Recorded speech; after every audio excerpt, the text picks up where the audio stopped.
What is up, you guys? Welcome back to my channel. Nikki here, and in today's video we're going to be talking about AT&T. Now, AT&T just cut their dividend, and we're going to talk about that, what it means for you, what it means for me, what I think about the company going forward, and you already know the drill. Let's get it. Ooh, big bag. You not talking money, you can miss me with the chit chat.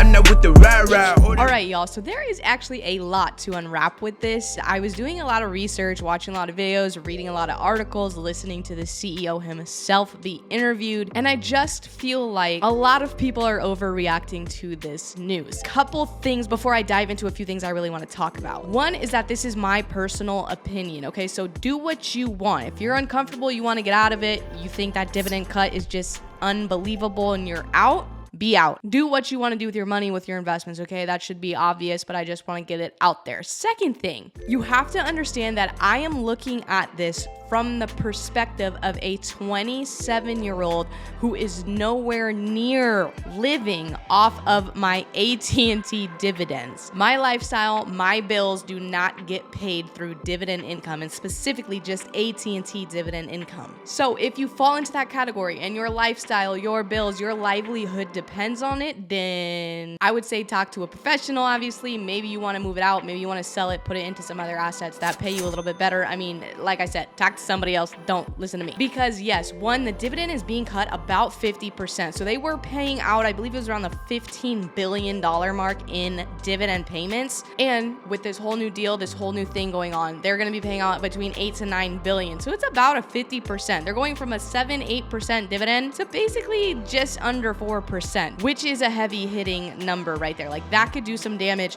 if you are highly invested into this company. And quite frankly, for a lot of people, that is the only reason why they are invested in AT&T in the first place. I mean, their balance sheet is trash. They have horrible debt. There were some issues going on there, okay? They're not that great. But the 36 years of consistent dividend payments, plus the history of growing that dividend, the fact they're a dividend aristocrat, it's sturdy.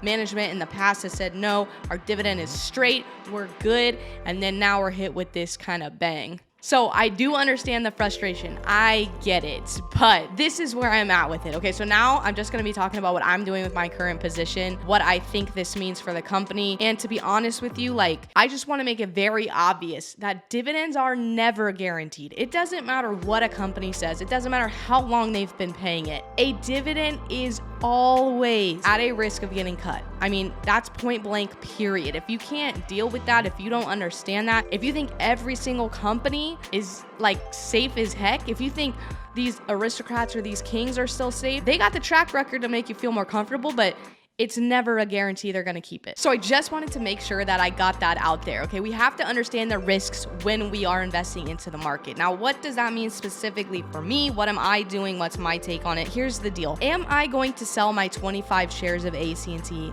No, I'm definitely not. I mean, to be honest with you, that whole initial investment is under $1,000 anyway. Like I said, it's a small part of what I got going on. It makes up 3.6% of my overall dividend portfolio. So I never thought about selling those shares. And even if I did have more into my position, I honestly wouldn't sell it. I'm actually thinking about adding more, and I'll get into that in a minute. But when I saw all these people freaking out, selling this, selling that, like, I don't know what their situation is, and I know a lot of them, some of them actually do probably make a decent amount of money. They probably have a decent amount of money in AT&T, but me personally is nowhere near tripping up about the fact that they're cutting a dividend. I mean, you guys, 4% is still within the top 95% of dividend paying company. 4% is still a really good dividend yield. I think people are kind of like forgetting that. Like the 7-8% that we were getting was juicy and it was crazy, but 4% is still very, very good. So through what I was researching and seeing here, so they're taking the Warner Media part of their business, which you guys only accounted for 18% of their total revenue in their business. Might seem like a lot to some, but it's not that big of a deal. They're taking Warner Media and they're basically spinning it off and creating a new company with Discovery that's going to be basically a streaming service, essentially. Like a Netflix, like a Hulu, like a Disney Plus, stuff like that. And I don't know if you know this, but streaming services right now, I believe you need to find a company, one of them, whether it be Disney, whether it be Netflix, whether it be this new company, whatever. We need to be investing in streaming services. They have taken over and I don't think they're slowing down. I think 2020 pushed it further, faster. So I'm very interested interested in that. I think long term, that opportunity is going to be very, very good. Plus, if you already are a shareholder in AT&T, you are going to then basically essentially have 71% of this new spin-off company. So if I'm looking at this like a position I'm going to be holding for 20 or 30 years, I do like the idea of what it could bring me in the future. But obviously the future is unknown. We don't know how the market will react. I don't know if it's going to be successful. We don't know. But what we do know is they're getting $43 billion for this deal, and they have about $77 billion of debt on their balance sheet. So they can put at least, I would say, about $40 billion to take out some of that serious debt that they have. That was always a red flag to a lot of investors in the beginning anyway. Because if we think about what we do know with that fact of them taking that cash and paying off that debt, okay,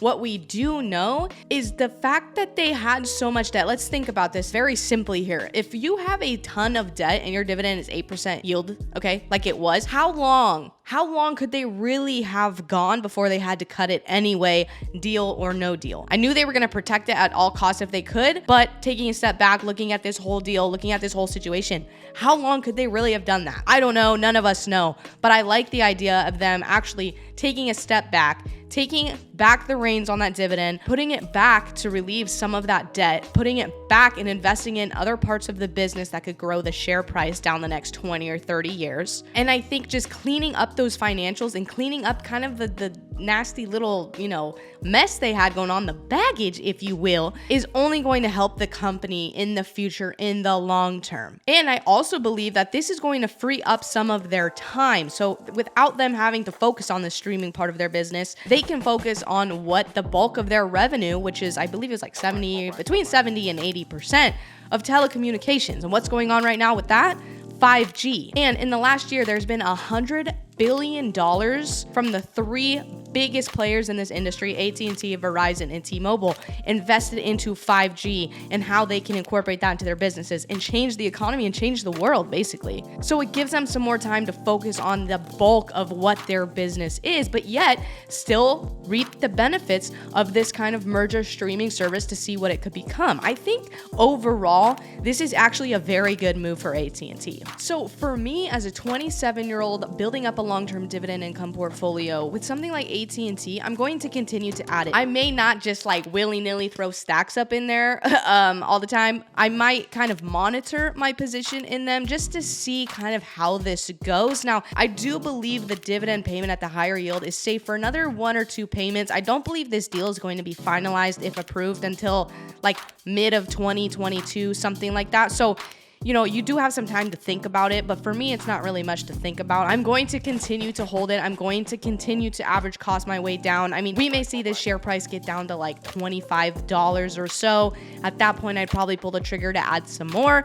But I think you just have to look at it to where you are in your investing journey. We're all on this road. Like, we all have our own goals. So if your goal was to just get as much dividend income as absolutely possible, and you don't care about the business, you don't care about anything, you just wanted the dividend, maybe it's time to bounce, time to think about something else. But if you respect the 4% dividend, you respect the fact that these managers are doing what they think is best for the business and the shareholders and trusting that process, even though we may have some trust issues now, because your boy said it, we was all good, we was safe, we were straight. And then now we're out here in open water.